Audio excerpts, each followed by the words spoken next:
Okay, gigabyte. Okay. I'm always self-conscious because sometimes I slip and just say jig instead of giga. I mean, I kind of don't blame you since the whole GIF GIF debate. That's surely ruined some people. But yeah, here's our blind playthrough of Path of the Giants. I've never seen this before. Pedro just bought it for me, or gave it to me. I don't know. Pedro has like an endless amount of Steam codes, seemingly. He has, I think he's like, he has like an account on a thing that just has a lot of bundles. Yeah. So, legend speaks of the Lantry, a lost treasure hidden by the old kings. Oh, there's an outfield. Said to be left under the protection of giants and sealed behind trials. Those who seek it must follow the path of giants. Only with the king's amulets will the path be revealed. 3 explorers arrive to the challenge. Click on the door to enter the trials. Alright. What? Okay. I can't like Oh, see it. I can't see a mouse, so if this might be a thing. oh, you changed your name. Change my name? Yeah, now it's Master Codex Streams. Oh yeah. I was saying that because in my thing was still Codex Zodiac, but Twitch was like, no, that doesn't exist. Yeah, no, I told you I changed it. I Well, forgot. click to switch explorers. Okay, there's something wrong here. It's like the okay, there's the mouse. Okay, Okay. so Okay, so now I can see a mouse. Alright, first puzzle done. This is sorry. Um Okay, so this is literally telling me what I have to do, I guess. I mean, yeah, it's a tutorial. Yeah. So is this I just That's got an smooth as fuck. achievement for playing the tutorial. Oh, I hate when games do that. Congratulations, David. Yeah, I know. It's just like, hey, stupid, good job. Oh, okay. Come on, come on, come on, come on. It's just the weird clicking things. So yeah, Joey, we wanted to talk about can't remember. Don't And remind me. oh no, like really? You don't remember? Oh, I got 2 achievements for playing the tutorial. Oh god. No, you're getting achievements for certain things that you need to do to pass the tutorial. So it's worse.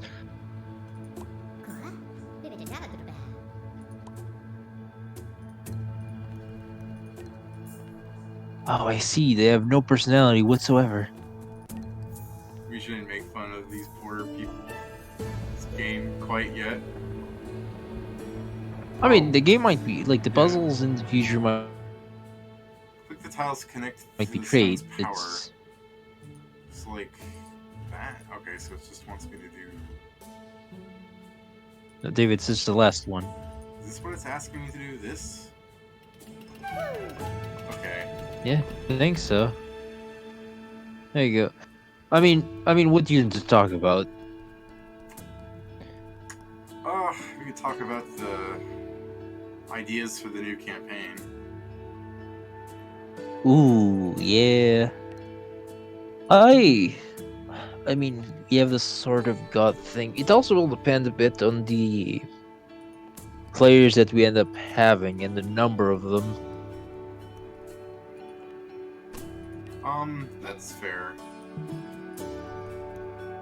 Because that's the thing is having ideas is fine and all, but it's really going to be quite a bit dependent on who we have. 'Cause some people like certain campaigns. People like yeah, everyone has different tastes, and getting into a middle ground with everyone will be important.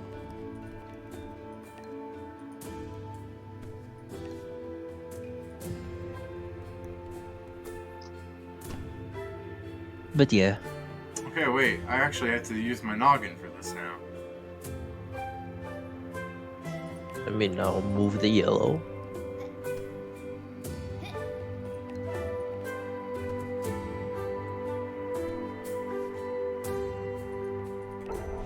Congratulations, you have used your noggin.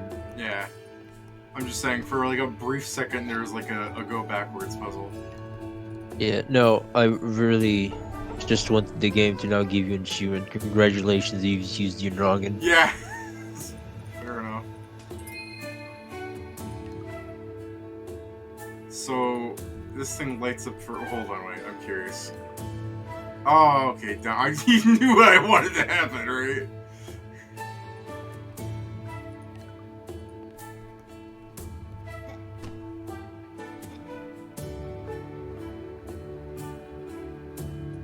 Um, but so the current ideas we had were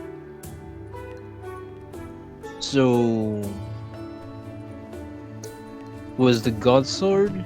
Yeah. So did I tell you enough about the God Sword to like give an idea of it? Like, I'm just basically saying like we should say things and see like what we think is nice. Well, the God Sword is a lot more. The God Sword, the first God Sword campaign didn't have much of a story beyond go get the God Sword.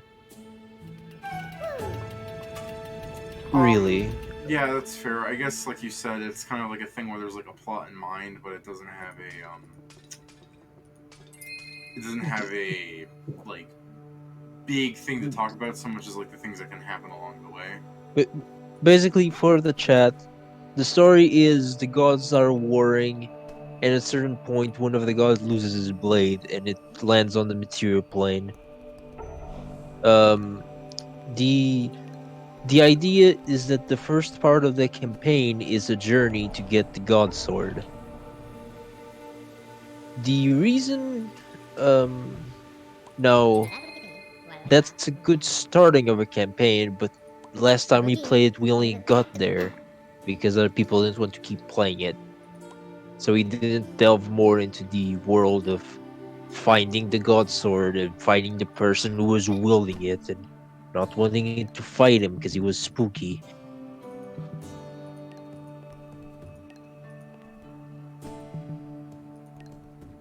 Remember, David? Yeah. Put his spooky mans in front of the sword, and we are like, no, we're fine. Uh, I remember. Well, how about just the idea for the wizard's banquet? Like, do you want to talk about like your character concept, or oh, sure. There was, well, what stats God Sword would have? I mean, I don't know. That's for David to decide, and if that idea is even on the table, you shouldn't really tell me. Just not good gaming like that.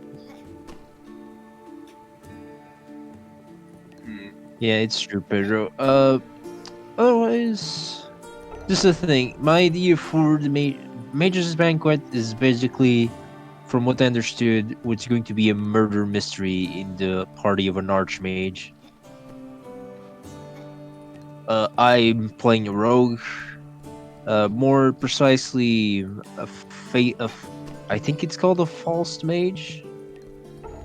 Basically, I can pretend to do magic with wands, scrolls and such, without people noticing I don't know how to do magic. Most I'm mostly a party face with some skill, with a bit resourceful in the shadows because I'm a fetchling. Like my speciality is just cast deeper darkness somewhere, and since I can see through it, you just sneak attack all over people. Yeah, that's mostly my character concept. I'm just now for why he's there in personality. He's more of a cocky bastard because he the arch wizard is his client. He mostly goes get magical trinkets for when he needs them. So yeah, it that's mostly my character concept for it, and it's nothing special. Like I didn't make him very powerful. Do you have any comment about my character, David? I mean, I think it's a good character for a like this is the. Alright, let me focus on the puzzle a little bit. It's a good character for a. This is like a. Okay, that's still way clearly. It's a good. It's a good idea for a. This is the friend of a wizard kind of thing. Mm-hmm. Because it's like it lets you play a rogue type character. Like you said, you're not a good rogue, but you're playing more of like a friend of a caster in a fun way. Yeah, I mean, like, I have everything rogues should have. Like, I have a decent perception. I have a lot of ways of escaping binds and bonds. My escape artist is high, my disable device is high, and I can disable magical traps. I do still roll pretty well like most rogues. It's more that instead of being super focused in an aspect of the rogue, or have like being super strong in combat and sneak attacking, I have the variety of just wasting money on wands. It's barely versatility. I think you need to move greeny there. But yeah, I mean the having a deeper darkness wand just helps my character a lot because of his own thing. Oh, and you bought a ton of wands. Yeah. Oh, You cut out there.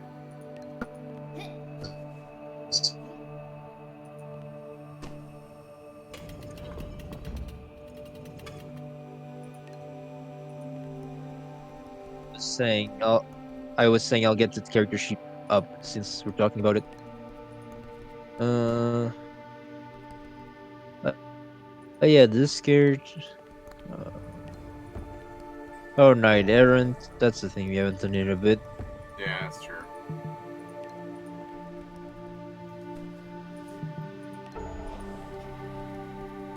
Here we go. Invitation only.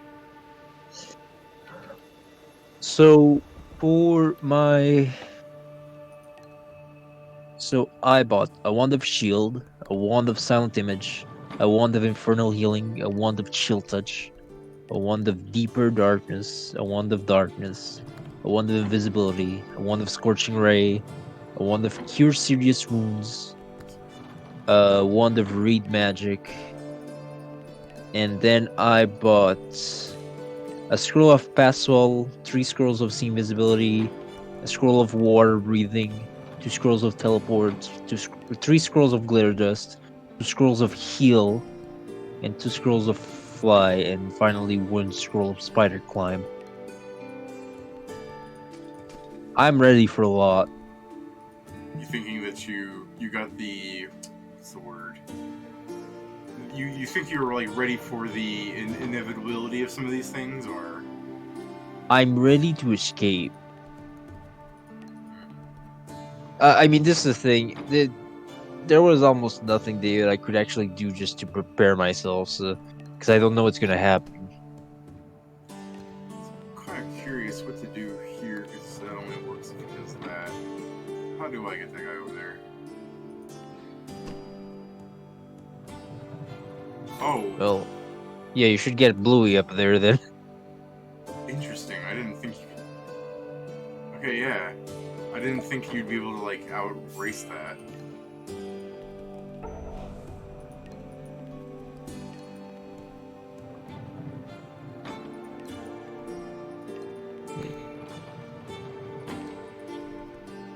Huh?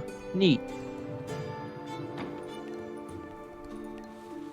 I assumed it was one of those Okay. things where so there's actually like timed puzzles in here now.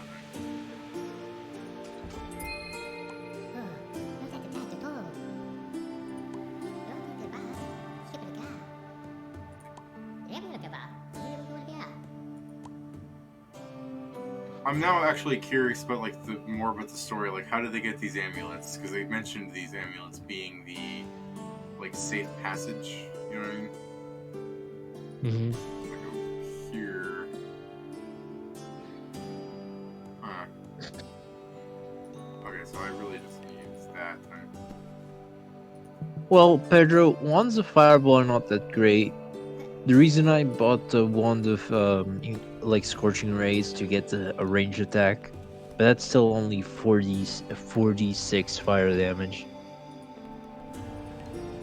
Like a fi- it I only did because it's a touch deck. If you use a fireball wand, it's 5d6 damage. But the DC is only like what? So the DC it's only 14. Oh, I see. So fireball with the DC 13 is nothing special. But it's still good for like dealing damage to like things around. I mean, yeah, but I just put myself in the mind of the rogue. I don't want to break things. That's what gives me money. Kind of like outrace this then. Every problem can be solved with Pedro. We've heard a very dumb person say the same thing and be chucked into a river.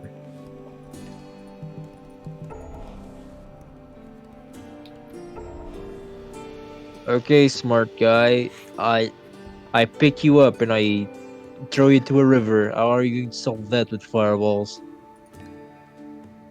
With enough fireballs, you can get the river gone. Not if you're drowning.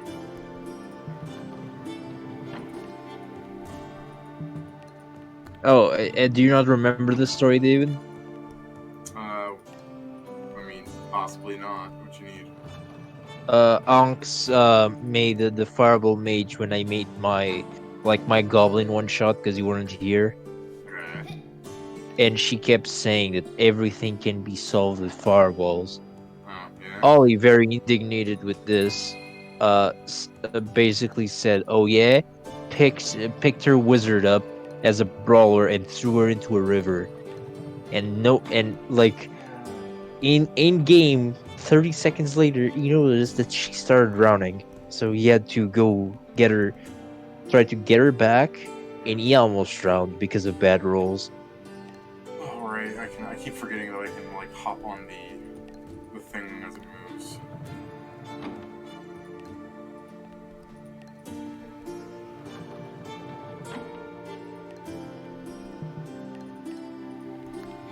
No, you need to put the blue.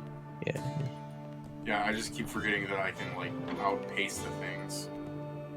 Hmm.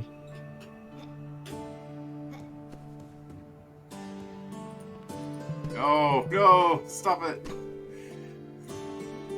And you did Misclicking it on these correctly. dudes. Misclicking here sucks. It takes so much time.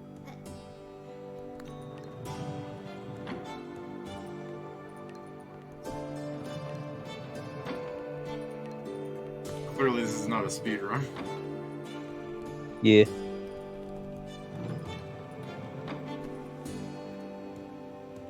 But yeah, like otherwise they would like let me see my items. Otherwise, and it's boots of striding and springing for the extra speed and +5 to acrobatics. Yeah, as a genuine question for like things like you're like what's it called again? Where you guys get like items like inherently added to your like character sheets. Oh, automatic bonus progression. Yeah. What do you think about the automatic bonus progression of things like boots of speed? Because that's a pretty common like want. You know what I mean? I mean, mm, automatic bonus progression helps in the sense if either the GM doesn't want to give player magic items but still wants them to get that boost, Well, I or say it in the sense that like I'm talking about like boots of speed. Like, do you think it's worth giving people that extra speed as like an inherent bonus in the same way that like boots of speed give it? Because that's just a really common boot item I see. People like the movement. I mean, that's you mean okay. By the way, it's the green one. Just turn the green one twice, and then put the one next to the blue Yeah, yeah, to the left of the blue. yeah. Okay. You're right. I was just focusing, thinking about like I was trying to think of a nice way of like explaining When I say Uh, that, I'm referring to like how they will make it so that the automatic bonus progression gives you things like how to say like the like inherent bonuses of like just attribute enhancements to prevent or the resistances to prevent everyone from taking belts and head things of attribute bonus and cloaks of resistance because it's just the most common thing everyone takes because the automatic bonus progression system makes it a nice way of letting people buy the weirder magic items. yes, I do indeed appreciate that a lot. And it also curves out a bit of like mid maxing by people that immediately buy the +6 intelligent thing or Um, +6 charisma for casters or whatever. yeah, Uh, The mm, this is the thing is it like it's good, but you still have to give us like a good chunk of money to buy the weirder items because a lot of the because we need to basically the weird items we get need to be bought at a certain I'm trying to think how to explain this. yeah, Weird items we're great. super good at our words. Yeah. The thing is weird items are great, but because of how they are most likely like in specific uses. And sometimes like for example, if you have enough money to buy a +3 sword and your level only allots you a +1 sword, it's what you do then. Like that works for games where buying magic items is a bit harder, or not like, or if we get magic, like, or if we get specific magic items for doing things. Like, I'm like, if the world has an incredible deficit of magical weapons, David, and most of the magic items that we found are from ruins. And oh, did I cut out? A little bit. I still get the main point that you're saying. Basically, if the world is deficit of magical weapons, I would enjoy having that complemented by we finding like ancient items in a dungeon or getting it like as a reward. Yeah, I get you. Yeah, because that's the thing. I enjoy buying magical items, but getting weird magical items from places will always be more fun. Some people might dislike it more, but I sometimes prefer it. If I still have access to like the basics, I don't care if we find weird magical items. I I normally don't even sell them.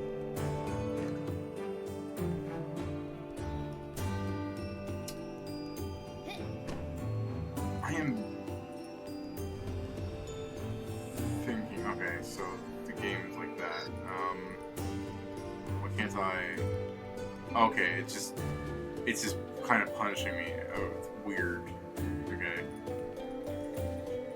you saw that, right? No, at the right moment. Oh, that's my fault. I'll fix that. Some of their like auto pathing makes it seem like you did the puzzle wrong, which Oh, you didn't. yeah, I saw it now.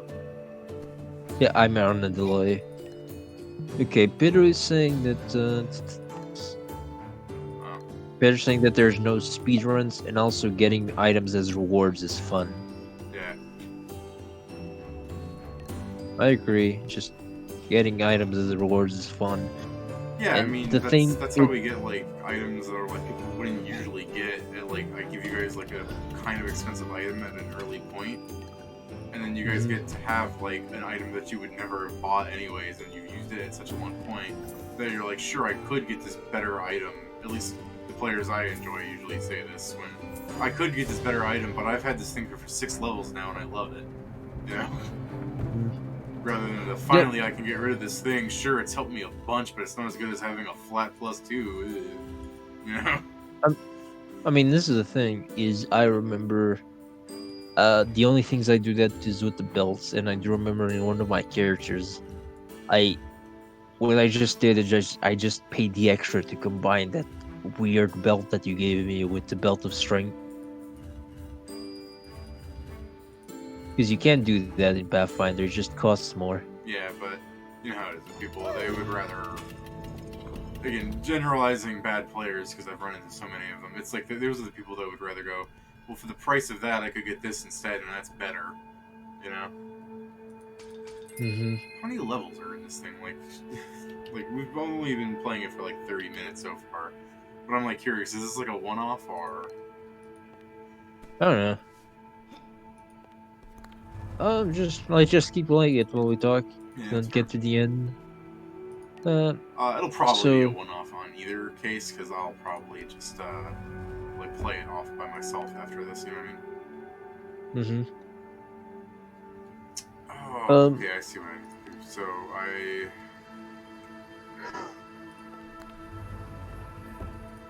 okay then. Um, but yeah, I re. Go on. That's your thoughts of life and whatnot. I mean, yeah, no, I was just more thinking like I like fun items, but the problem is any of the good ones are either very expensive or not worth it. It's always that point. That's always why getting them as reward just feels better. 'Cause, like, let me go into wondrous items, and I'm sure I can find a lot of examples. Oh no, like just those boots, the lightning leaping boots, Yeah. are cool, and I love them. They're not worth it. Do you remember what they do? Uh, the lightning leaper thing. It lets you do that like fun charge of thing. You know. Yeah, it basically lets you become it lets you become a lightning bolt that deals 66 damage Yeah, and go in a straight line for 50 feet. but it's It's only like a once a small day, teleport. right? Yeah, like the once a day is the thing that's completely makes this item not worth 10,500 gold. Like I said, like what's the extra 10 move speed? I hate doing these things for. It's the Um, boots of striding and springing. yeah, It, yeah, but like, what's it's that almost cost? half the Yeah, half the oh cost. 5,500. It's Yeah, almost a half. yeah, that's what I'm talking about. Is like, I mean, it's not bad that people like look at the cost effectiveness of some items because some things really are just weirdly priced. Like there are items that when you look at like the construction funds for them, they take like 6,000 gold to make, and then the price of the item will be like 2,000 gold, or the same thing that costs 6,000 gold to make with the spells. Again, the thing that's presented to you, make your custom items, price them, and the price of it will be 30,000. Like it's just way more than what you think it would cost. And Yeah. sometimes that's justifiable because you get things that aren't you know, good. But other Mhm. times. The the thing with the boots of striding and springing is the real problem with the boots is that they're made with it's not a problem, is that they're made with level 1 spell, and then you need to have 5 ranks into acrobatics, so that actually makes the thing a whole lot cheaper than a boots that you need lightning bolts to make. Hmm. You also need expeditious retreat to make so you need 2 spells to make this one for some reason. Ooh, how do I get them over there? Oh, probably yellow.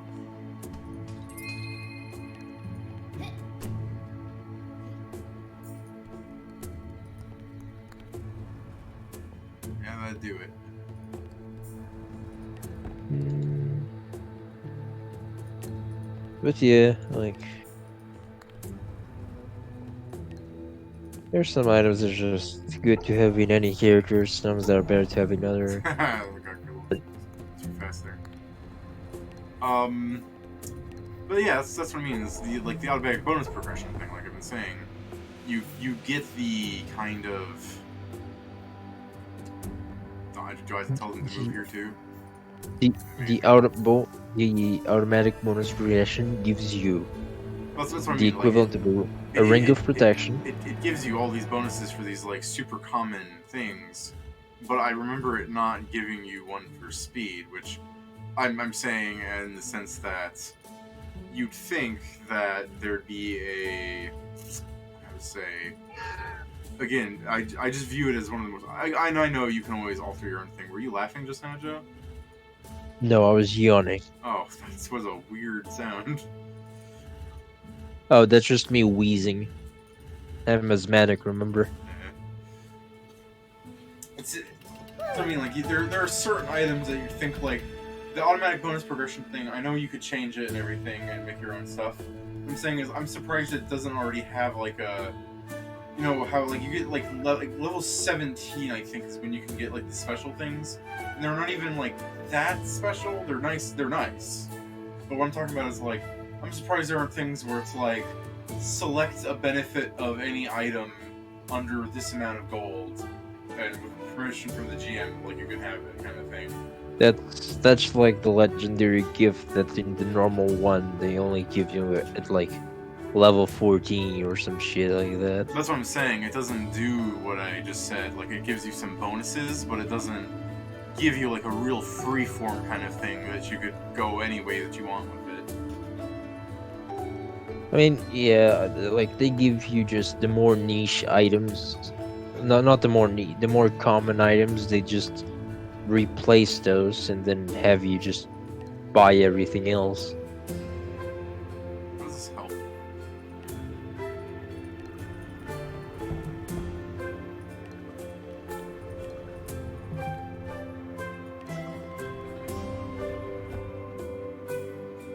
The thing is, for example, automatic bonus progression is just okay for. It's just something for wizards. Wizards don't really get much from it. Well, I always thought fighter like automatic bonus progression is great for all sorts of classes and stuff. Like it gets you. Let's say it gives everyone something extra so that their slots are free for other things. I mean, yeah, but let's just say this. So, +1 to weapons for a wizard, not that important. +1 to armor until it becomes a +4, not that important. I see. Yeah, like No, I'm there's just saying I see it in the puzzle. I did things backwards.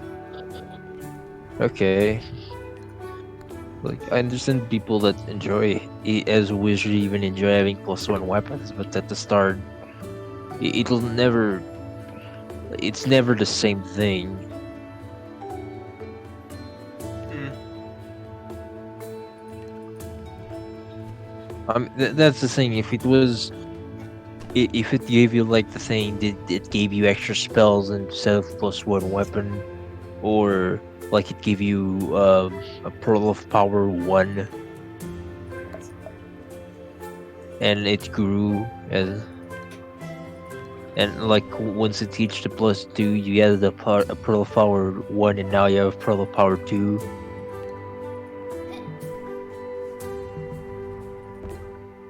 Just +1 +2 weapons are not that useful for wizards unless you're going muscle wizard. Yeah. But those are slotless items you're talking about. I mean, yeah, but that's what I'm saying. Is I'm saying the automatic bonus progression in its totality isn't that great for wizards because while everyone's getting the pluses on the weapons because they need to, it doesn't just work that much for wizards. Like it still works. You can still get good stuff, and eventually you'll never have to cast mage armor again. But until then,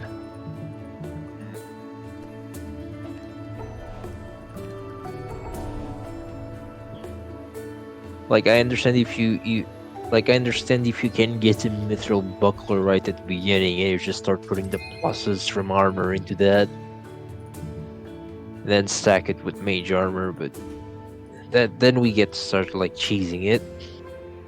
or at the very least, more strange mechanics. Yeah.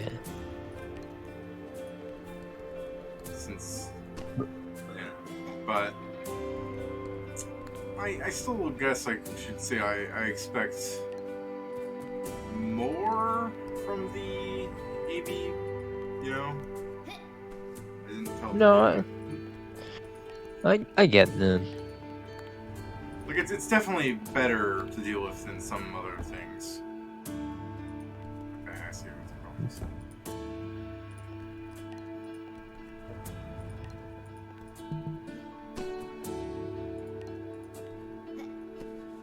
Wait, this helmet is.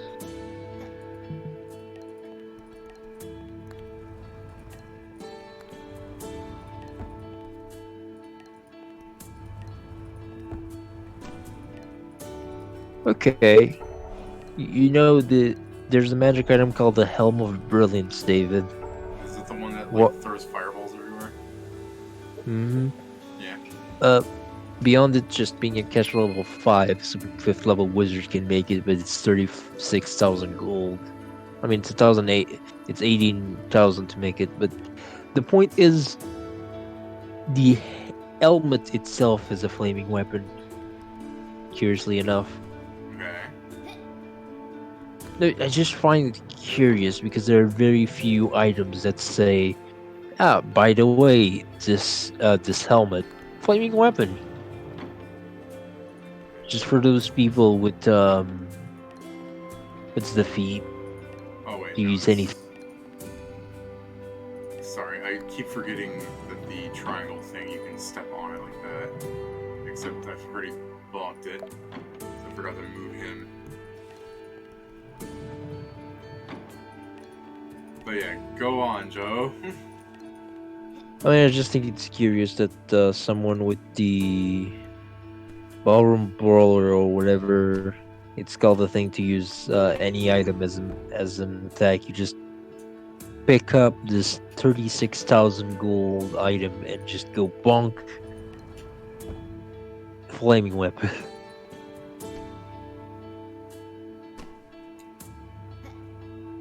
I guess a bit.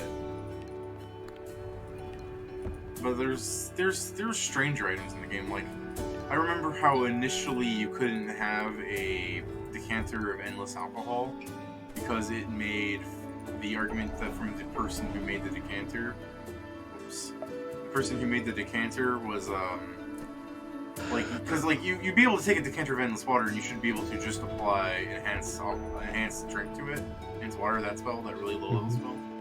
It would cost some extra, but people were saying, uh, someone in the, like the official Paizo said something like, you can't do that because this magic would upset him, but mostly it's because it makes it so that it's like too broken for the drunken monk class. And then like a year and a half later or something, which granted that's some time passed by, but just the fact that they made like the sake of endless thing, and it does this, and it's cheaper than a decanter of endless water because it came out with some adventure path. You know what I mean? I just fully imagine David, uh, like a monk, like a fat monk, just goes gets one decanter of alcohol, just points to himself and says, "Geyser." Yeah, the that would be fun. But the thing in question about the sake thing is, I would say it's better because it provides you sake, an alcoholic drink with every whatever, and it makes it so that you can drink it like once a day. You can command it so that when you drink from it, it becomes a random potion effect on a list of like 6 potions. That's interesting. And what I mean by that more is like I view it as it's cheaper, and I view it as just better than a lot of the things that a canter could do. So what this was like the initial thing that was posited to the forums where like the developer of some item came up and said like, well you can't do that, and then just years later some other guy makes a thing and just makes it just exactly what the person wanted, cheaper, it does some better stuff because like you can get like greater heroism or heroism, I can't remember which, from it if you roll like a 6. It's just the fact that it's really good, you know? Yeah. I mean, there's something it can't give you, David. You Well, won't survive the desert. yeah. But what I'm rambling on about here is when it comes to things like that in games where they in like Paizo, I'm just trying to say like whatever is like made at the time. I guess I'm trying not to make it sound like I'm going, hey, Pathfinder is just a game that is suffering from too much power creep, because that's I guess in a way I'm kind of saying that, you know. Everything gets fire crept, David. Eventually. Yeah. It. Okay. Well, you have, well, beyond this, do you have any ideas for other campaigns that I might think are interesting? Um, you're talking about like there's always the good old gladiator one, I guess. Hmm. I don't know if, at least the people I interviewed with, that I don't think that would be their first choice. Yeah. Most of them seem to like a good old epic, and also many of them like character driven things. Can this guy reach that somehow? Yeah, I think I'm kind of stumped right now. What you got? What are you looking at this map here, Joe? What are you thinking?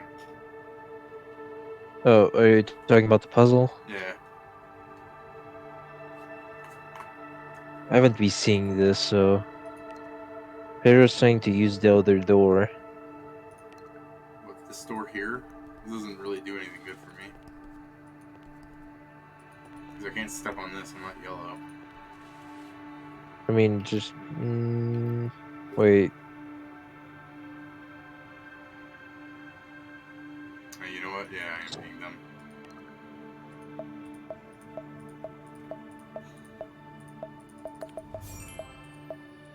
Like, I'm getting an achievement for being lazy.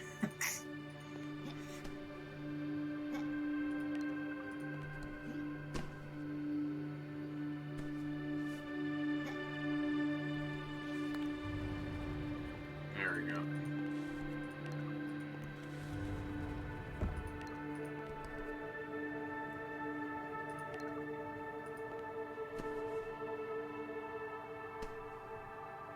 Um,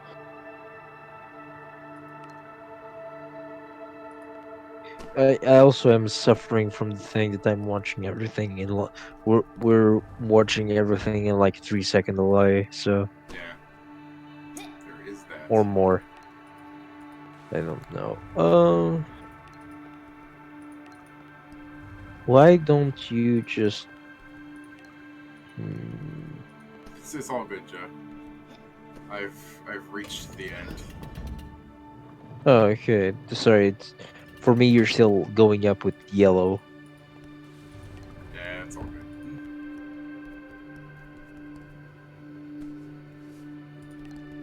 But yeah, what's wrong? Oh, that's that. Oh, I see. Oh, then we can go here.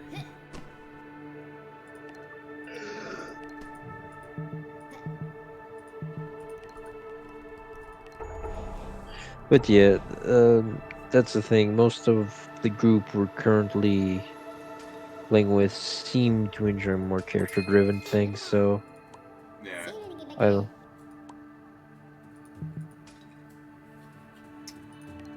There's also like I had a dream before I was rudely awoken, and like I guess I should phrase this like in more questions so that you can focus on what you can say. How many times are you like affected by dreams, Joe, that you you can like do weird things like that. How many times are you affected by dreams that you feel that you were greatly affected by the narrative of it? I guess like you feel like you could. You have chosen the wrong person to ask this to. Is that so? I sleep horribly and mostly don't remember my dreams. The few that I remember for a couple hours are so realistic. In the morning, I just look like look at about my because most of my dreams are either like me going to a place I know fairly well, or like me in my house, just doing other things. So for me, it's always a blur when I have a dream. Because my dreams have always been things that and kind of inspired like other things, like the Golem's Island. Remember that? Hmm. Hmm.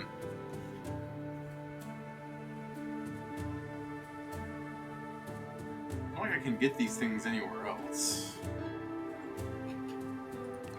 Better not be like a hidden button here. Yeah, alright. Oh, sorry, that's a staircase, I wonder. So The ladder Pedro really blends in. Pedro is saying on the topic of game ideas, I wondered how an undead survival would work on Pathfinder or 5e. Well, it depends on of how we want to do this. By undead survival, how bleak are we talking?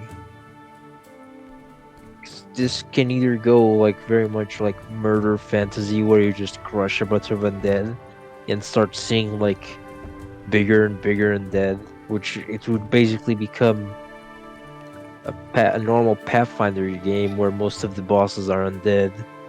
Basically, Abon's journey, David.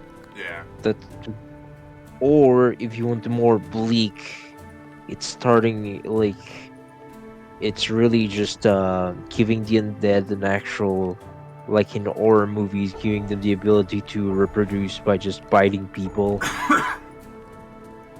And like if you fail a fortitude save, you'll turn. See, that's always been a somewhat interesting premise for like a actual type of horror, but people like that. I don't think people would appreciate that being a long withstanding one. I mean, I. That's the thing. Peter's saying a bit of both. Well, it's hard because, well, you can make a somewhat interesting story in the zombie things. I think that's better for like 1 to 3 shots. I don't think that's good for a whole campaign. That's And if you wanted to make it a whole campaign, well, uh, a couple levels on.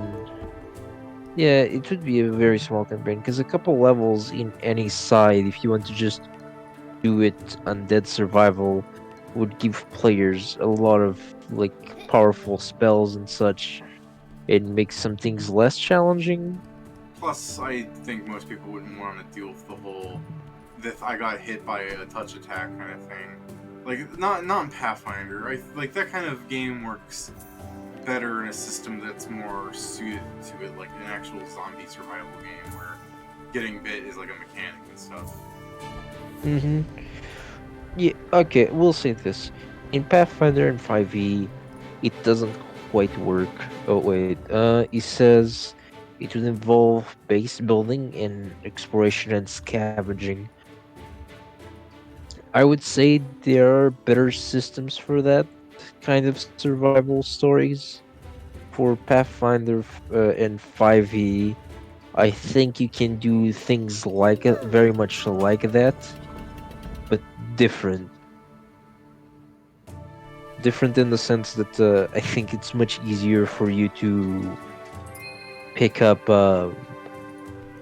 you can do that, but just like the world is in ruins, like demons attack, so something more because Ah, yeah, that does remind me. Like the Rakshasa's realm could be a good campaign.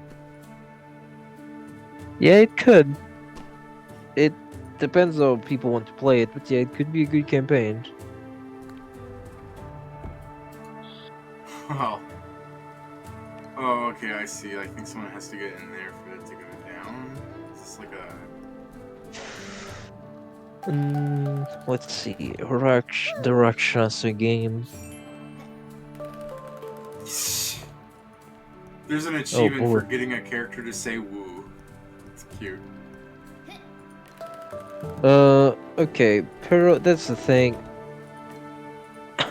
The cure can be a thing, but the cure can't be a thing from the beginning, or else it's not really horror or survival. Or like getting the players to do anything.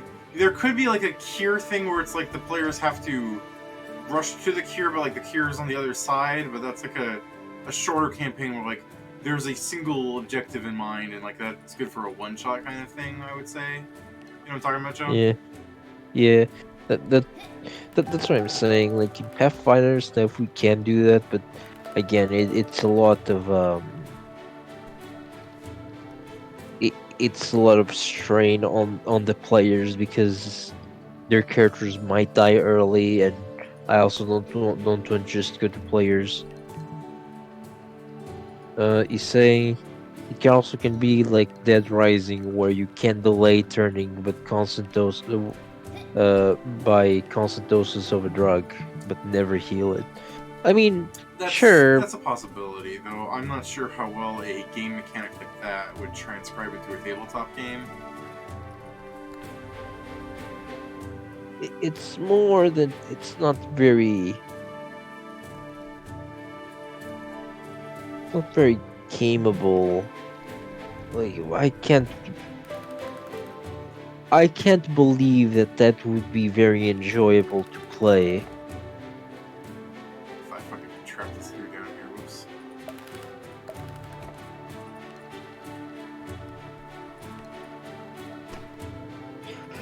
I mean, you can have this one now. But yeah, I get what you mean in that allowing like a change from what is considered the norm, where these like speed things are Oh, kind yeah. of annoying. Also, when you start getting like, oh, don't worry, we have a cleric. We'll just kill him and then resurrect him. It becomes like again, Is you yellow need another heavier or system. something? What is this? No, it's just you have to click really fast. I hate that. Okay, go on. I still remember David earlier. Oh, this might make the game more interesting. Right now, it's like I hate that. Can't believe they done this.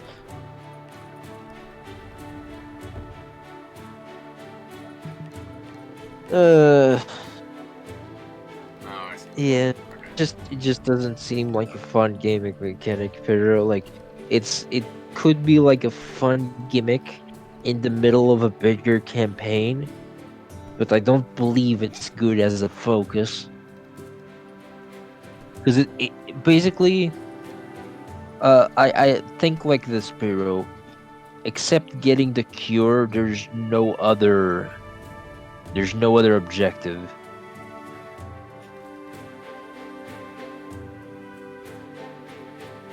What am I doing? There's this stupid. So this would either become yeah. Yeah, that's the thing. Just a survival game by itself is not very fun for most players. And it's either you have a lot of people working in your base, or you have to search for like scientists to work on your cure, or you need to uh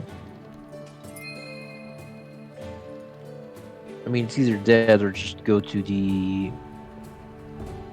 or just the cure needs ingredients and you have to fetch them. It would become a game of fetch quests, nothing else. Well, that's what when I say when you do that, it's going to be a one shot. That's what I mean in the sense that the game would only have like the one objective at that point. Yeah, that's the thing. Like it's The good game. for a single kind of story if you're doing like that. Plus, it adds to the whole. People won't be that worried about losing characters kind of thing because if it is like a slow acting thing but like destined to happen, it's not so bad. If it's a like you'll get to keep playing your character, but their fate is sealed kind of thing. Mhm. Like it's different from lycanthropy, because lycanthropy it's reversible because you haven't died yet. It's just kind of apt way to put it, actually. I mean, yeah, it'll always be like that because on death there's really more dangers to do, I guess. Well, it's because like lycanthropy is like or if you're a vampire, if you're still like in control of your body, you can do stuff. Whereas like as a zombie, you don't have like there are the mediums where like they talk about like the yes I'm the zombie that goes rah rah, but like haha just kidding man, like I'll eat brains, but no, I feel like that kind of zombie that's like in comedies and stuff, as opposed to the snarling ravenous beast that goes about.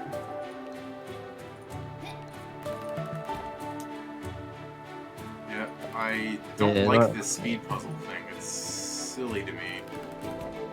yeah, like, and even like entropy, you also can have the other basis of the player is still himself in the morning. They just turn into a monster at night, and you guys basically have to prepare yourselves for that. So that could actually be a somewhat interesting puzzle, in my opinion, where you have the person that has to like suffer through the disease.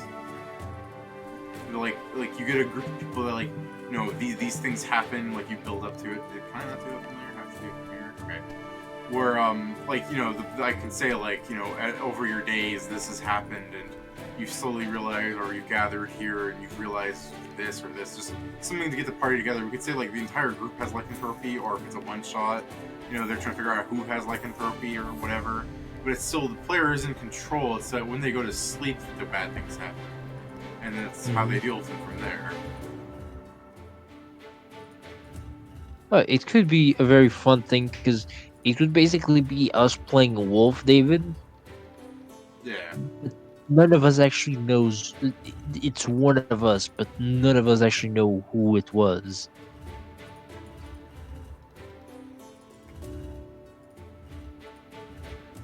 Like you don't even tell us. You just tell us like someone died in the morning, some died at night, and Huh. no one knows who it is. Not even the person who did it.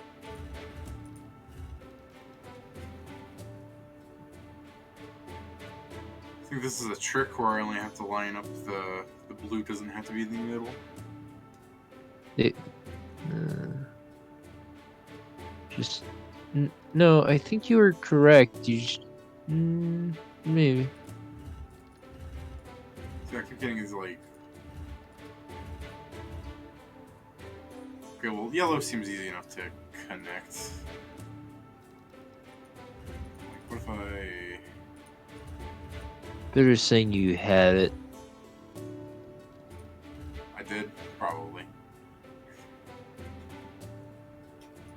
He's saying that the green is just a line. Oh, there we go. Like this. Yeah.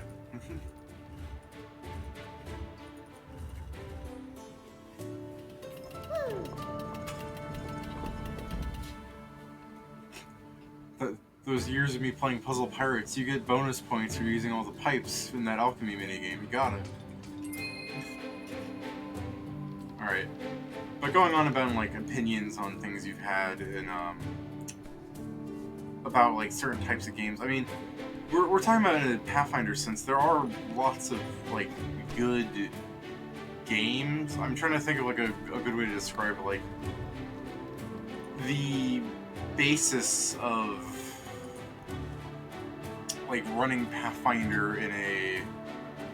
I guess I don't necessarily mean strictly Pathfinder by this, but like the old medieval fantasy wizards and fighters type thing. That is, like people call it D and Dungeons and Dragons, despite even if it's not Dungeons and Dragons. Um, No, like that's what is just it? fantasy. Was like Heroes of Iron or something is very similar. It's just like, Oh, well, that's what I'm yeah. saying. Is like you have a game where you do, in fact, it is just the entire exact same premise except this one single thing. So it's not D&D anymore. So, like, at what point does like a variant rule system become its own game? Because Heroes of Iron, it still has wizards in it, but it treats them as like a more dangerous type of thing. You know? Y- Yeah, Heroes of Iron also have like a different rule set. They're not like the rule set themselves has changed quite a lot. If I Yeah. remember. Well, I'm dumb again. I can't figure out how to get out of here. Never mind, I figured it out. Uh, My this is the brain. thing. I think all. I think there's still many games that we can do because Pathfinder is just such a versatile. Like it has theme wise, Pathfinder is just so versatile. Yeah. Especially because I consider Starfinder and Pathfinder kind of the same game. Yeah, I mean that's the thing. Is it kind of is the same game, but it does introduce other things. I guess you could say. Yeah, no, that's completely fine. I just believe it's the same game. No, just uh It's like Spelljammer uh is really the same game. You just got another. God, I dread how these achievements work. So how it just gives you things. But there's gonna be one achievement that is click the least number of pots while collecting the most coins. Like you have to memorize, like, or God forbid if it's randomized. Like it's just literally impossible. hmm. This is the nonsense I'm used to dealing with. Oh, Yeah.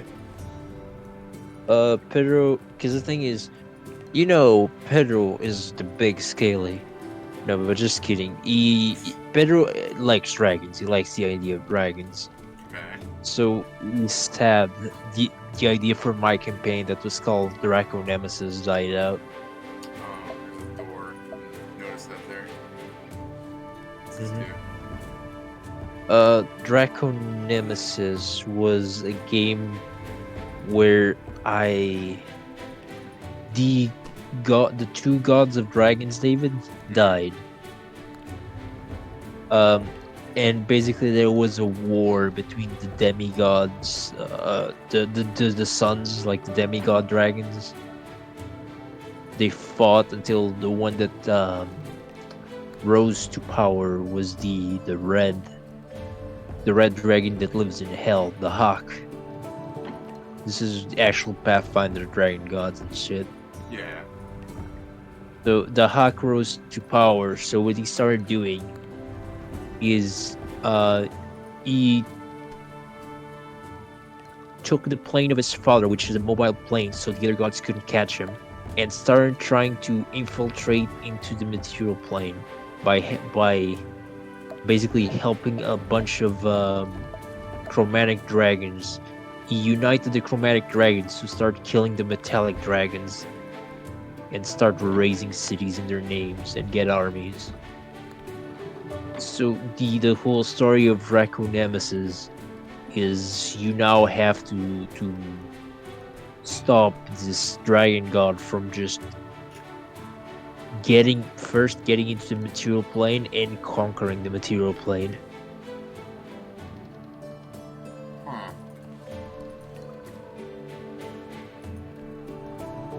Yeah, that's the basis for Draco Nemesis. Like the players at the start don't even know that's because like the god like they are so many of the followers of Tiamat and the good dragon god think they're wounded, but they're actually dead.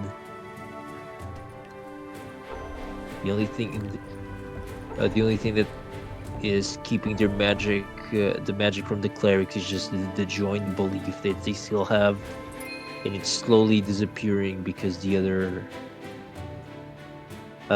because basically they're being hunted down by these dramatic dragons.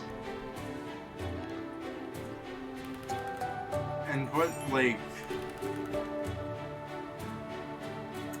it's Yeah. I'm trying to think, like, I know there are games where they have this kind of lore to it a bit. I'm trying to think of, like, a nice way of saying, like, I know in, like, Mutants and Mastermind, like, the pre-established lore they got, there is something about how there's a,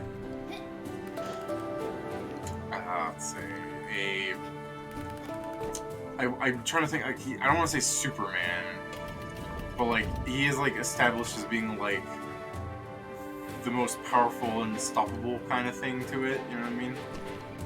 Mm-hmm. To which I mean, oh, go on. this is the thing. If the hack gets to the material plane, it's mostly over unless, like, yeah, if he managed to just enter the material plane himself, it's mostly over, David. Okay, Like, if yeah, go ahead. so I'm just trying to think of, like, how the a story bit works for this, where it's like, do people, or how do you play this game for people who already, like, understand the meta knowledge behind it? Meta knowledge for what? Sorry. The Draco game, where it's like, this is pretty much the plot of the game in every system, or at least in the basis of it. I mean, like, this is the thing. Telling you that those gods are like, that god is the one coming, and you finding a way to stop that god are very different things.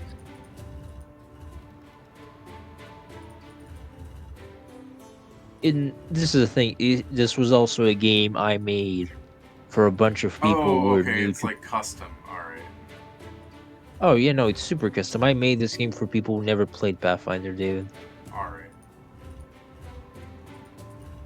Sorry, that does change things when I'm, like, thinking, like, well, if that's the case, God, it's just spinning uncontrollably. Yeah, Okay, if that's the case. I was thinking it's like this was more of a custom thing, like a not a like a homemade thing, but rather like a system that was similar, like how I was talking about Iron Heroes. You know No, what I no, mean? this is just Pathfinder. Yeah, yeah. I had misunderstood. Yeah, no, this is just a campaign I created. I still hope. Pedro says, I still hope I can have a dragon related campaign again since Draco Nemesis died. The 13 Courts with a Dragon on a backstory works. Let's just, if when the time comes, you don't change your mind. Yeah, because I basically had an idea for another campaign, which is like, it's more of a factions game. I made like 16 factions, and the players can go in between those. Like, certain things will please some, it will displease some, and it's basically a juggling game, dude. If you piss off a faction too much, they will start coming for you. The only challenging part of it is that there are 16 of them, but they're mostly archetypal, so it's fine. There are interesting ideas with things like that, because one thing I did want to have was a game where the party would be, like, stuck on a time loop. I would try, like, and it's stuck to an area for the most part, because I would just say, if, like, the people who go, well, I'm just going to leave the area, I'm like, well, in 16 hours you're coming back here, so enjoy, you know that whole thing. No, Pedro. No, Pedro, I have not. Pedro was asking if I have worked in that campaign since we started Strahd. No, I've either be playing with David, playing with you, or doing homework. Yeah, I'm sorry that I'm taking away all Joe's free time. But yeah, like I'm saying, like, keeping track of factions and everything is, like, neato at times. But I am Mm-hmm. thinking of the how to kind of keep track, I guess, of I mean, a. Oh, go on. so of a what? Sorry, continue. Like a, like I said, like a time loop thing where the days will repeat, and like it's up to the party to like stop the time loop from happening, kind of thing. And I say it in Hmm. the sense that I feel like that is less work for someone to put in than managing 16 factions.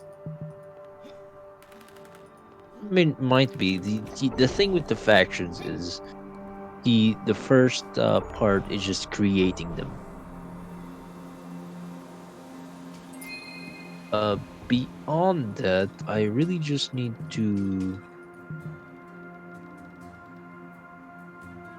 uh yeah, beyond that, I really just need to keep track of like the quests that they're giving and what they think of the party, and then just like start to like give, because my plan is like give each of them like two or three plans that they're trying to do, and like roll at the end of the month. And depending on what the party has done, like the certain factions will get bonuses or minuses to their plans. Uh, Not every yeah, I was, and I was not gonna say every it's not at so each, bad. like, yeah, like it's not super complicated, dude, but it is a bit complex just for the fun of it. Yeah. Because basically, I let me go to the game so I can tell you what the factions are. Yeah, six. I'm just saying, like 16 seems like a lot, you know. I mean, they seem like a lot, but when I start telling you what they are, you'll see that they're pretty archetypal, and there's a lot less to think about than what you think. So, uh, because the thing about these factions is they're all technically allies, David. It's more of a politics game.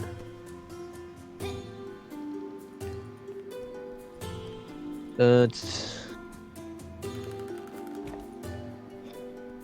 okay. So the factions of the Androsian Empire, David, are the Androsian bloodline, basically the royal family.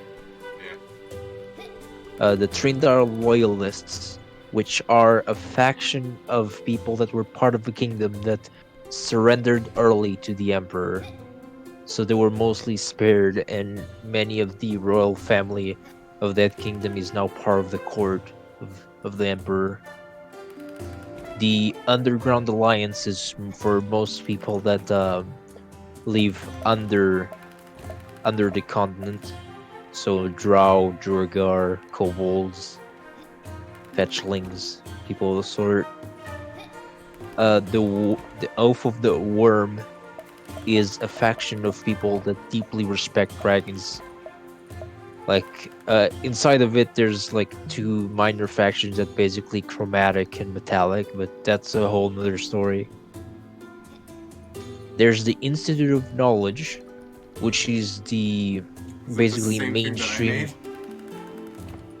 Uh, Kinda, but not really. They people that don't have magic can go into that and become scholars inside of it, and they also teach bards and things of the sort. But what is beyond that is it's basically a chain of libraries, David, and such. And then there's the Beyond Collective. The Beyond Collective, it's like they're pursuing knowledge through any means necessary. They have less the morals have less of a impact in their research. So while they have less members than the Institute of Knowledge, their members, let's say, are more proactive. Did you There's the base seven. these off of like Hmm? classes? No, No. Okay. I just made them. I was just wondering if I was like, oh, I see where this is going. Yeah. I mean, Kinda. I mean, the Savage Legion is What's the point of that? basic when the Savage Legion was after the Emperor conquered a fort of hobgoblins. He was impressed with their general and basically made him his cohort, and now the general himself is he's basically has the largest legion in the empire, composed of hobgoblins, goblins, half orcs, bugbears, and other like more monstrous species. And they Alright. make the Savage Legion, being basically the sword of the Emperor.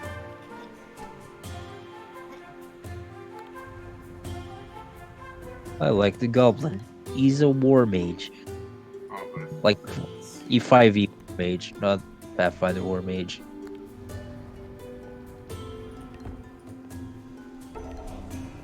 Uh, can you still hear me? Yeah, I'm still hearing you. I'm listening. Okay, then. Okay, then there's the Inventors League. People who believe magic is outdated and prefer to do everything with technology. Okay, I There's was I was about to mock that, but I can see where you're coming from with that. Because I'm always thinking, like, if we ever learned magic where we could just, like, make fireballs and shit at the tip of our fingertips, I would, like, I'd still use a computer, but, like, I wouldn't be like, I'm gonna go take my car when I can go fly, you know what I mean? So, I guess in a world saturated by magic to that degree, you would, like, stop. It's like a people who are just like, I want the new thing, you know what I mean? hmm the thing is like be, beyond like because of the rivalry between the Inventors League and the Institute of Knowledge, the Beyond Collective actually has the biggest number of magic crafts. Like people that use magic and technology because they just don't care. Um, After that, there's the Beacon of Hope, a collection of good aligned churches. The Devil's Advocate, a collection of evil aligned churches. The Divine Scales, more of You the Luther you couldn't faction. have named it anything else. It's Devil's Advocate. Yeah, of uh, course. the Chaos Forces are the Civic Carnival. The Order are is the Order. No, sorry, yeah, no. The Divine Scales are the lawful ones. God, I Then fucking hate this game sometimes. The misclicking is annoying. now for another faction, because of people who bent the knee to the Emperor, the Hordening is a collection of giants who have pledged their allegiance to the Emperor. So Hmm. this faction is named after the 5e order of things for giants, where storm giants rule over all giants, and then like a cloud giant will always be more important than any fire giant. Any fire giant will be more important than any frost giant. Any frost giant will be more important than any stone giant, and any stone giant will be more important than any hill giant. That's Wow. how the hoarding works. You'd think the hill giants wouldn't take that shit. And also in Well, that descending order. hmm I mean, yeah, but like this is like in D&D lore, this is like a divine thing by the god of giants. So they have to take it. Okay. Now, I do like lax a bit on this in the sense that if you are the Jotun like chieftain of the frost giants, if any random fire giant comes knocking at your door, he's gonna get clubbed to death. But yeah, uh, after that there's the voices of the wild. Just yeah, just more druidic side of the Uh, uh, does the shadow. the Yeah, do these orders not have to deal with like the malcontents of like, for example, a hill giant that trains to become stronger than a fire giant? Like, how about that? they do. They mostly go. it mostly goes to. That's why I say I lax a bit to have more variety. They mostly at that point the storm giants get to decide what happens, Hmm. because the storm giants are like kingkin. Basically, all storm giants are considered mostly royalty between the giants. Hmm. Okay. So there's But what I like a nobility like high elf kind of thing going on. Oh hey, we're on the mhm, final chamber. mhm. What I do is I have storm giants are reunited in a council Let me themselves. say something to Pedro here. He's going flying during the rain would not be fun. That's that's why you have the anti-rain spell. What I'm getting at is it's magic, baby. Plus, I would totally fly through the rain with just like a poncho and an umbrella because I feel like it would actually be safer than me driving a car.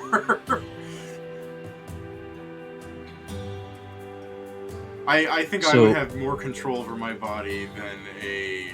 Granted, it's like magically inclined and everything, so there's like, who knows how like the actual flight mechanics work, but just on the basis that like you're Supermaning or whatever, where you can just like glide around.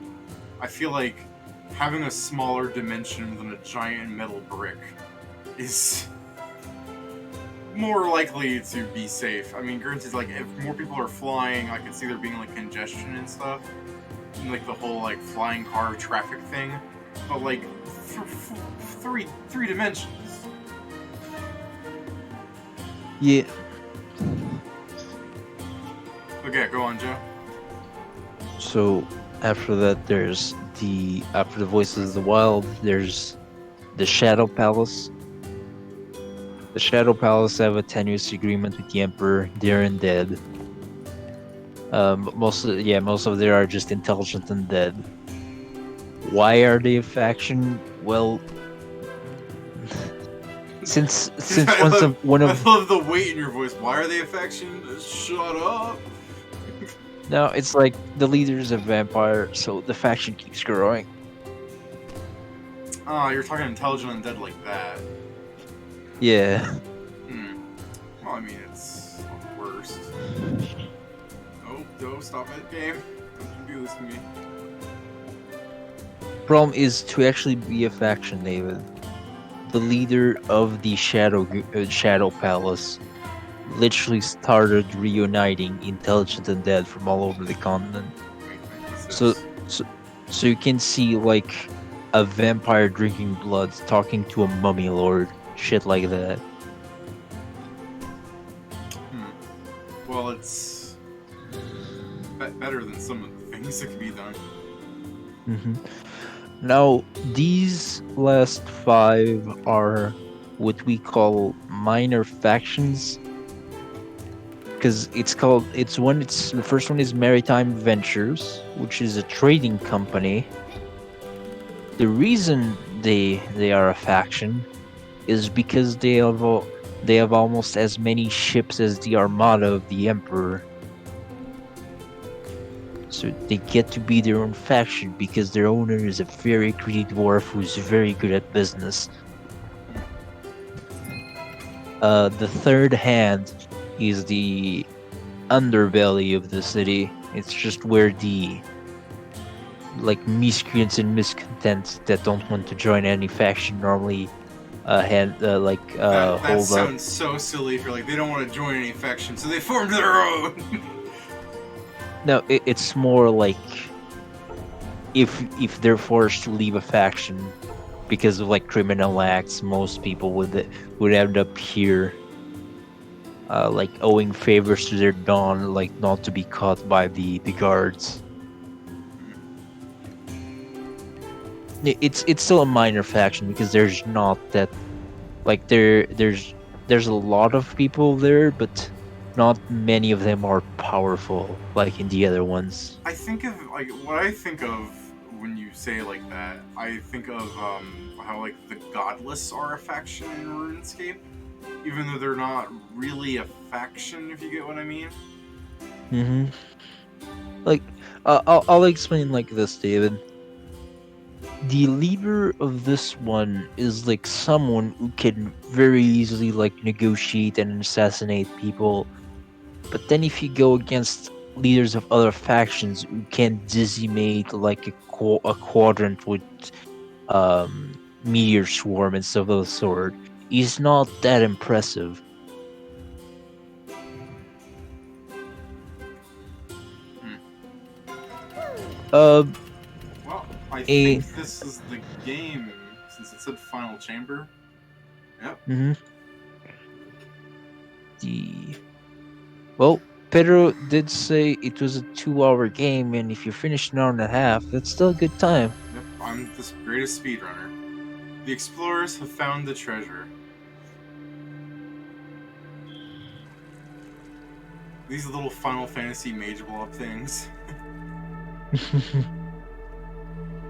I can't believe you were you were in a party of three of three black mages and no fireballs were thrown. I I don't know. Do I have to like click to continue? Alright, yeah, I guess click to continue.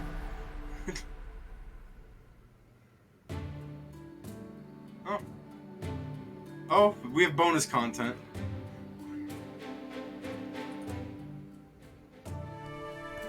Nope, it ain't over yet, Joe. It ain't over yet.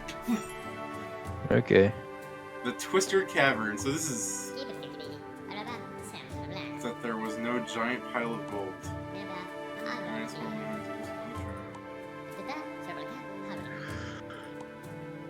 Alright. Well, let let me finish Yeah, go things on. then. You got time now.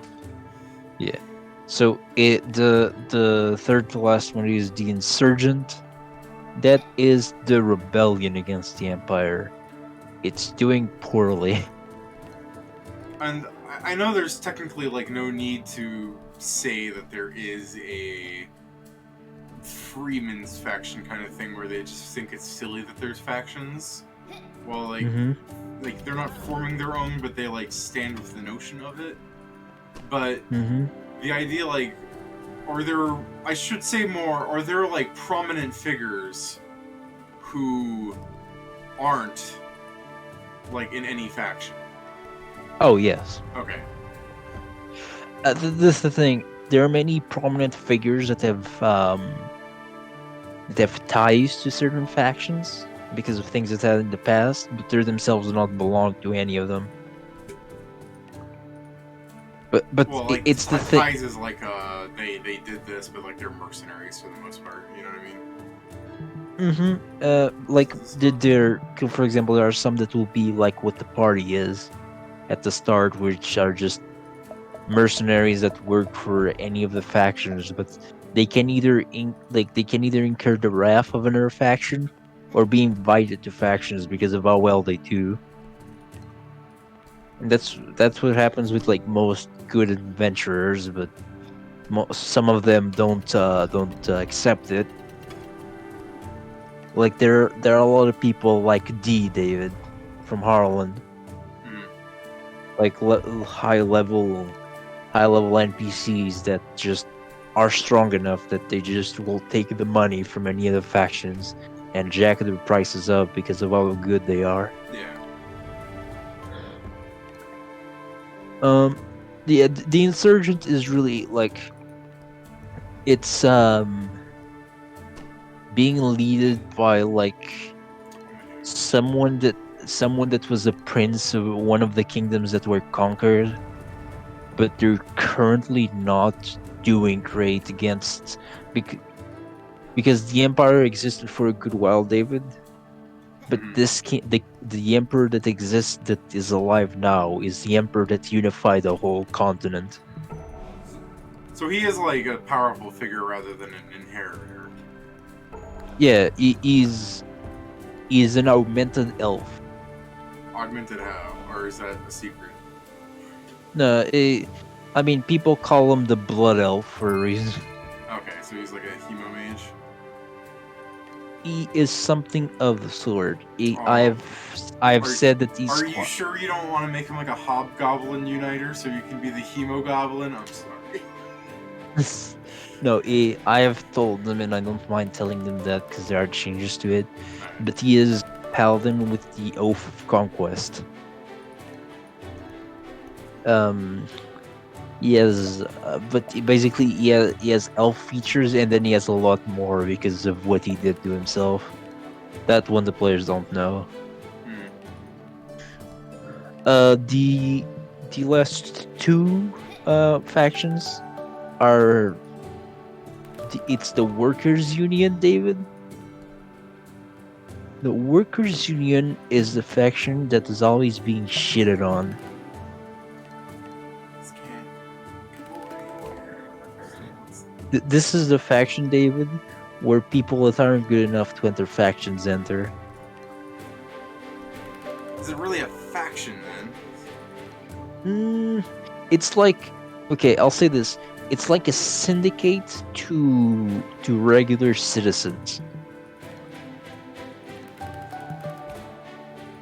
If like basically it's like the voice of the people to like negotiate with larger factions because they alone because like a business can't negotiate because like it's like they would organize themselves, David, and launch a complaint against like the Civic Carnival for destroying 3 streets to other factions, so they help them reconstruct and stuff of the sort. Or if no one helps them, this faction is to help the ones that need that. All I did was rotate colors around. But do you understand the point of the workers' union? Kind of. It's like kind of the opposite of what I said to like a freeman's faction, where it's not a faction so much as like they're factioned to be together specifically. Yeah, this one is more for the need of like bigger representation as normal citizens. Because this is the thing, it might look like they're stretching pretty thin, but this is from all over a continent. So, like, the workers' union is more a thing from the capital and things closer to that. And it will grow to hold more people, and they will have more say in the future, maybe. It depends if the players fuck it up, because there are factions that absolutely don't want that to be a thing. Because, okay, I'll say it like this, David. If the players ignored any other faction and just worked toward the workers' union, you know what might happen?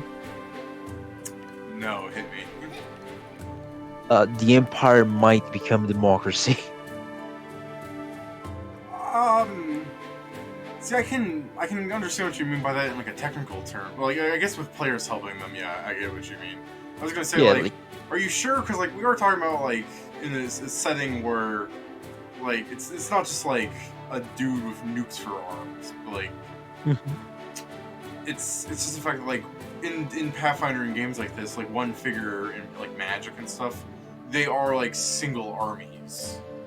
We're like, are you sure we become a democracy before it would like become a tyranny? You know what I mean? No, that's fully okay. It's more like players are the ends of fate. Let's say that. Yeah. It, the last one is one that you directly inspired. It's the Postal Service. Oh yeah. It was fully inspired by that one image you gave me.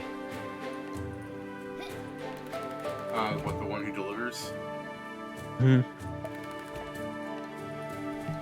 Can I like bum rush onto this? No, it won't let me. All I'm doing is circling these guys around.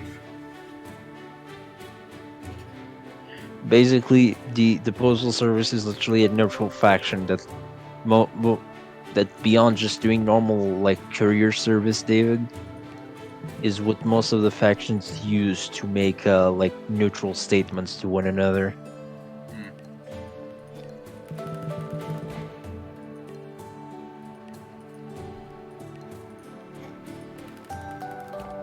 Oh wait, no, Uh, I, the I had po- this. I had this. po- Postal Service actually has it bad with the third hand. It won't let me do the undo anymore. I guess I've used them all up. Like, because there are some factions that completely hate each other, David. and one of the factions the Postal Service hates is the Third Hand. Oh, I guess I had to do this because it glitched. Things weren't moving for me anymore. Okay, yeah.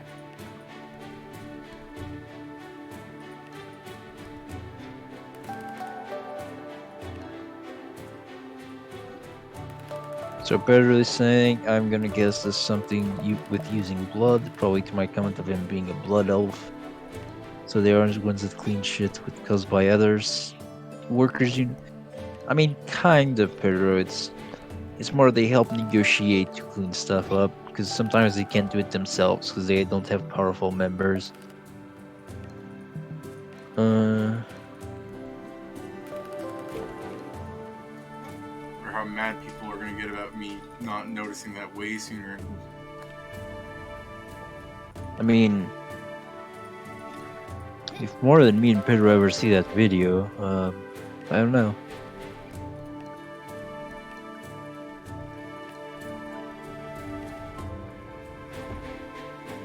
But yeah, David, those are the 16 factions. You understand why they aren't that like hard to direct.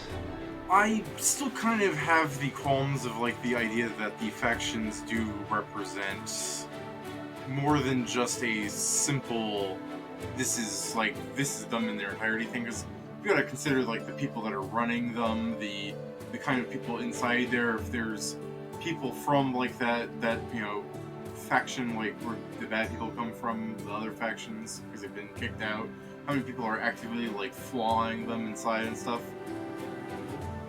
I mean, it's easy enough to say like if the party just knows it exists and everything, that you can just have them go, yeah, that's happening. But I'm thinking in the sense that there's so much interaction that can go on that you have to consider like who's doing what.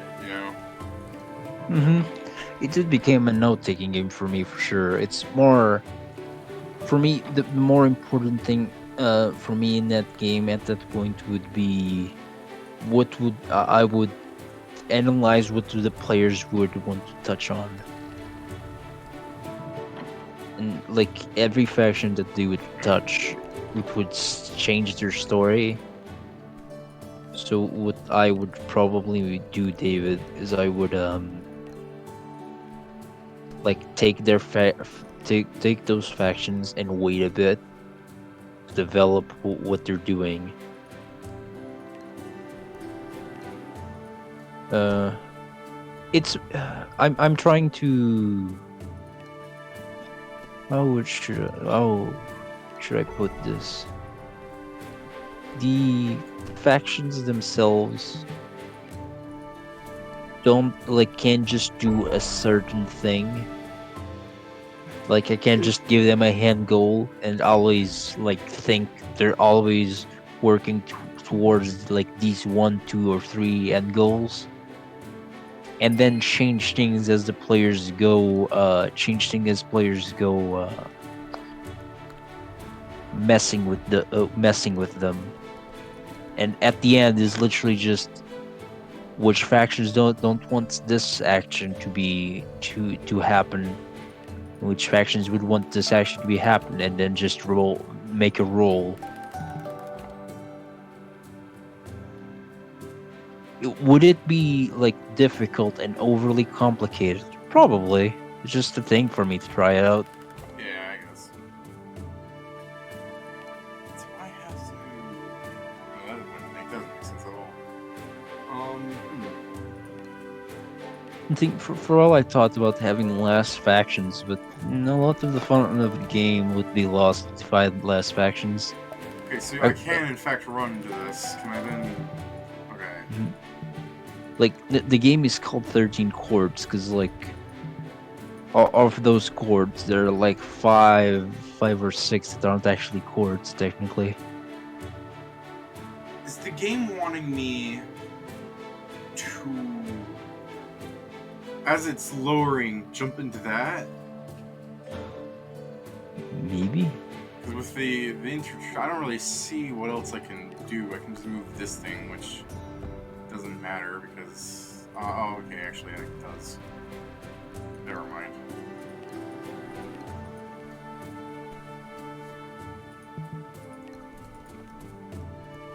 Oh, by the way, like a couple, like half an hour ago, um,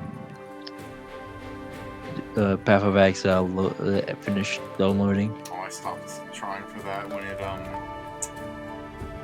hit that like when we play this, it was gonna lag, you know. Hmm.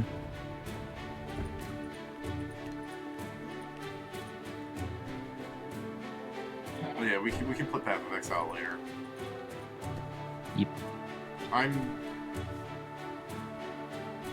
Like tomorrow. yeah. Tomorrow, in the afternoon, I'm probably playing Stellaris with them in the afternoon, How so I have your can play. Stellaris games been going? Hmm. I ask how have your Stellaris games been doing? They haven't. Oh, they haven't. I thought you were playing with Cody and stuff. No, like, we played that once when you didn't come, but we stopped playing. Like Fridays, I've been hanging out with you. Hmm.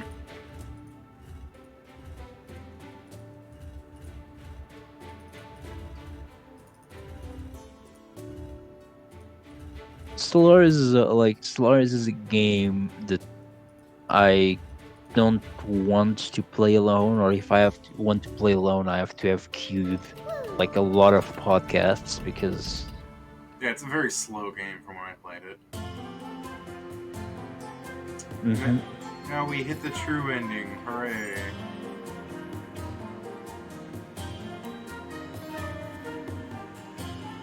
Gold. Oh god, are there more levels? Hidden chamber. Oh yeah, there's Winterfest too, Joe. Oh my god, I'm turning off the stream. Yeah, that's fine. All I can do though is off screen or something. It's unless you, it's 4 levels, Joe. You want to talk more about your campaign? I mean, not really, All right, that's fair enough. Oh, because plus, like that's most of what I've developed. The other things I also can't tell you because Pedro's here. okay, yeah. You can't mess around with your player. I just got a message from one of the people we have to interview. They said they'll be ready in 11 and a half hours. So, I'll be ready then. yeah. I'll say good night to you, Joe. I'm gonna go ahead and do the Winterfest levels off stream, I guess, since I mean, I'll, might as well complete the game, right? I mean, I'll stay around. Oh, you just don't want to stream it. I mean, that's the thing. We can still stream it if you want. Might as well. I'm just saying I won't be paying attention. Whatever.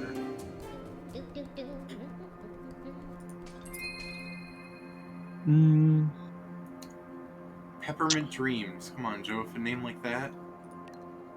yeah, I just pure. Yeah, it makes me hate it. Yeah. I hate mint. Yeah, that's fine. We'll end the stream since I'm focusing more on doing the puzzles than actually like being a good commentator on anything. But Yeah, I know that. that's why I drag you in to be entertaining, Joe. Dance monkey. So so uh, until next time, people are.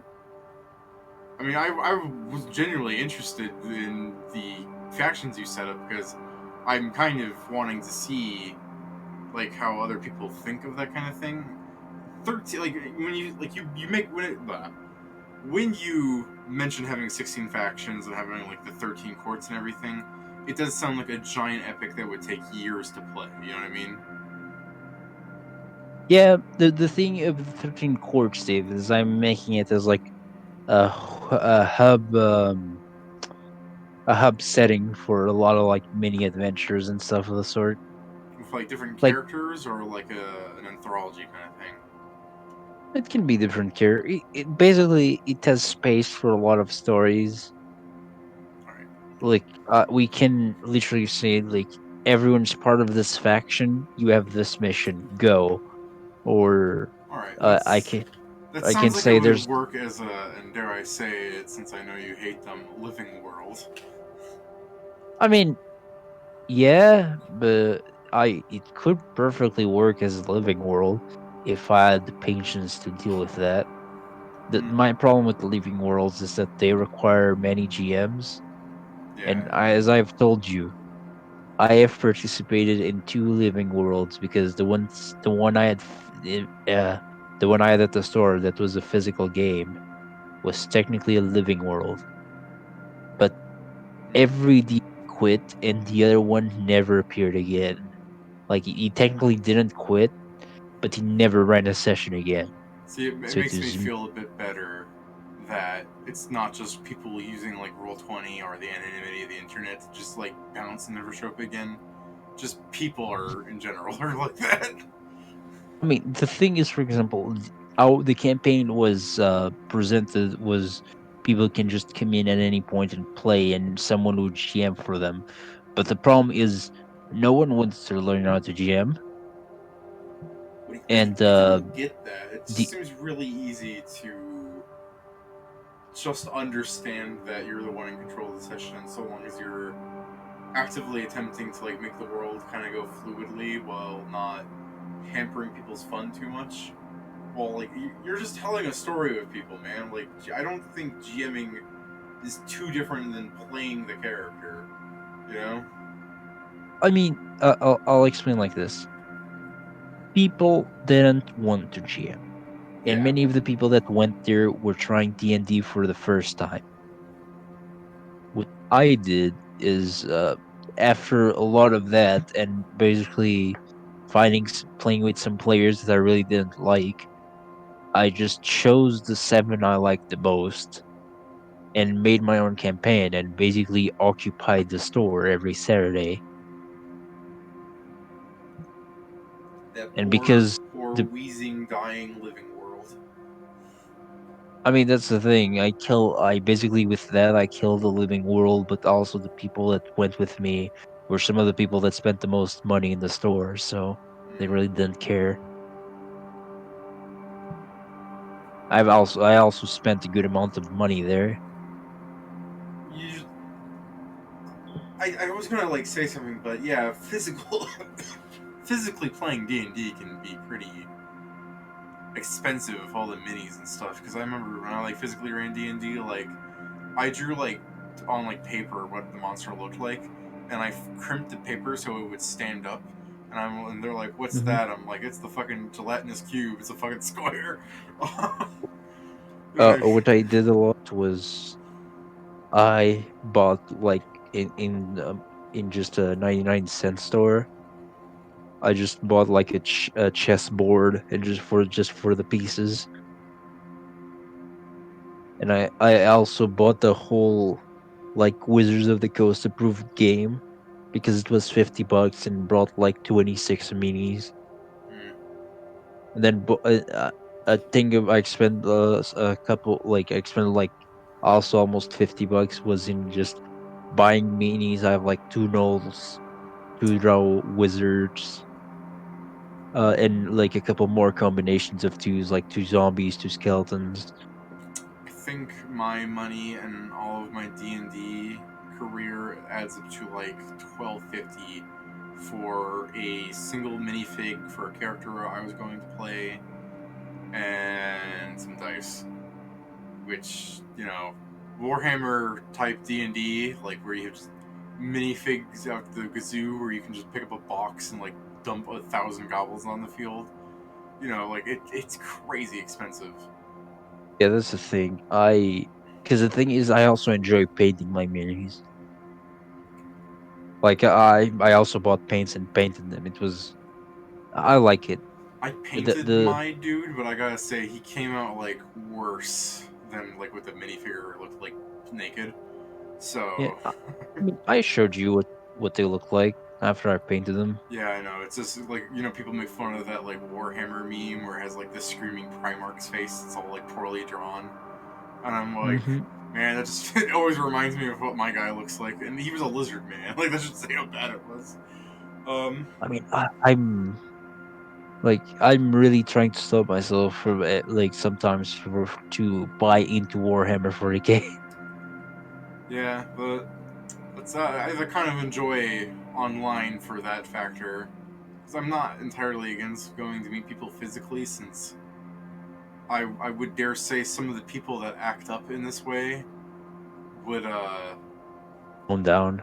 yeah, I feel like I might be more aggressive in real life because if some guy was like, you know, the guy's screaming at me and everything, I know he's not gonna like try and hit me and everything, but like if the guy like starts trying to flip the table and like break the expensive little miniatures I have, like that guy's leaving in three pieces.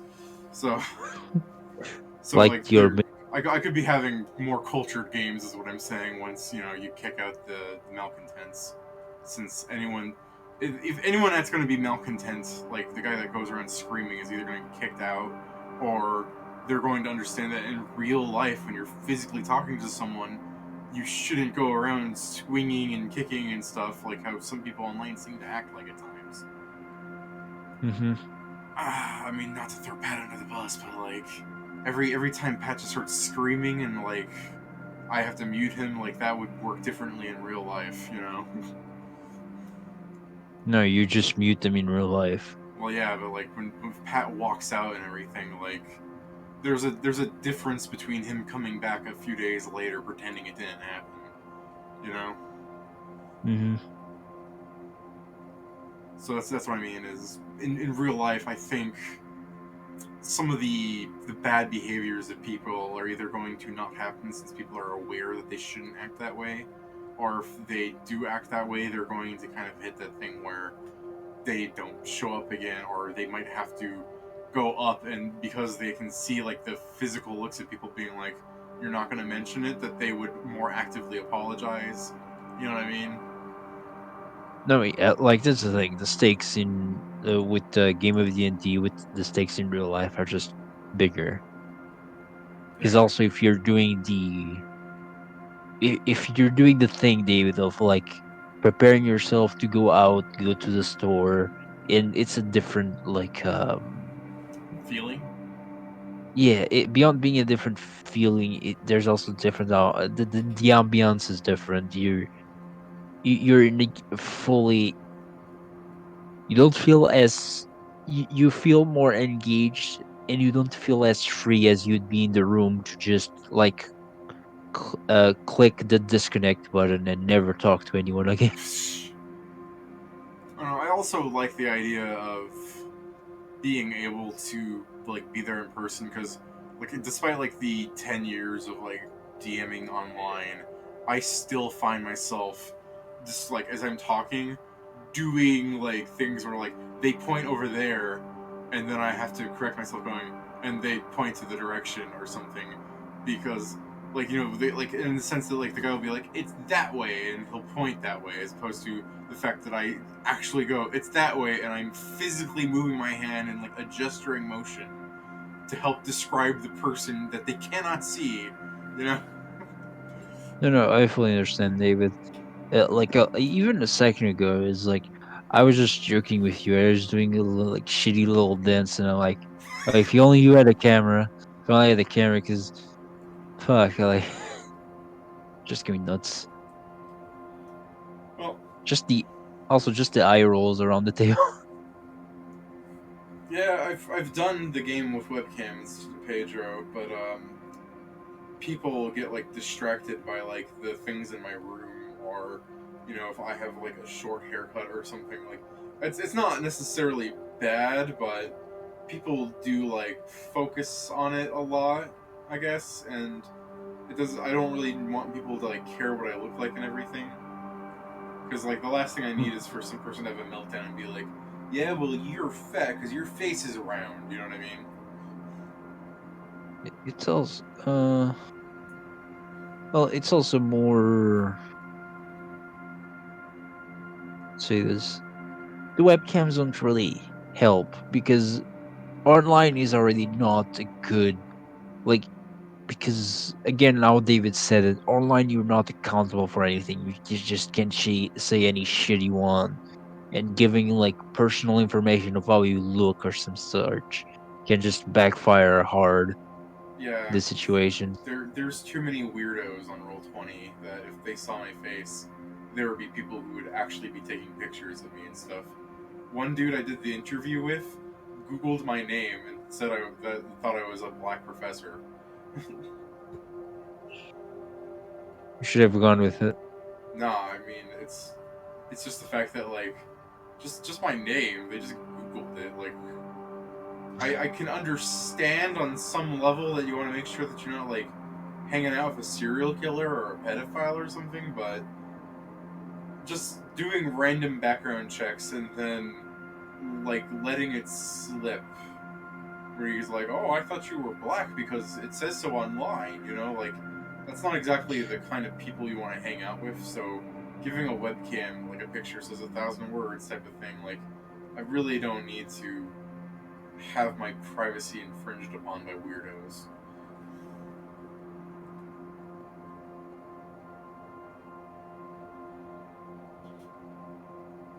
Plus, there's so much that people like at that point. Even the fact that there are just people that do that, there will be the people that will like take the footage of your webcam and do all sorts of weird editing with it. I just don't need that nonsense. Yeah, we just prefer not to have to deal with that. I mean, people they've my you guys have seen what I look like, Oh Pedro and no, Joe.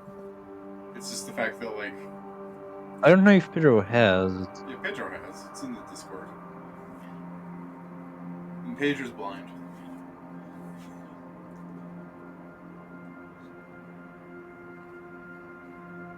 Tell you what, Pedro, I will take a picture of part of my body right now and send it to you.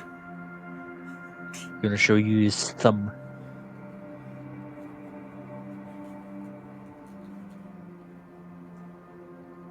I wish people on the stream, because I'm still streaming, I haven't stopped the stream. I wish people could see what I'm doing, because it's just the stupidest thing. Okay, Pedro is saying not the deck. In a way, I did.